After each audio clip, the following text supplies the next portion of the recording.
तो एक चीज़ तो ये है कि तमाम पीडीएम या लार्जर अलायंस के पास कोई बंदा नहीं है जो इमरान खान के ऊपर हमला कर सके,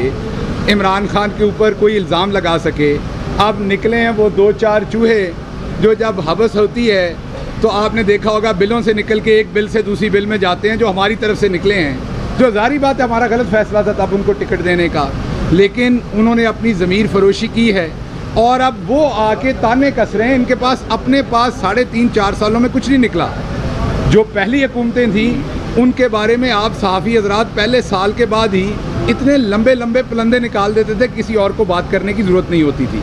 4 साल होने को आए, इमरान खान या उसकी हुकूमत के ख़िलाफ़ एक भी डॉक्यूमेंट्री सबूत के साथ कोई करप्शन का इल्ज़ाम नहीं लगा, एक भी अदालत से किसी करप्शन के ऊपर किसी को सज़ा नहीं हुई या ऑब्जर्वेशन नहीं आई, या कोई ऐसी तैनाती जैसे मरियम सफदर साहबा की हो जिनके नीचे फ़ंड था और उनको अदालत ने हटा दिया हो, या कोई और चीज़।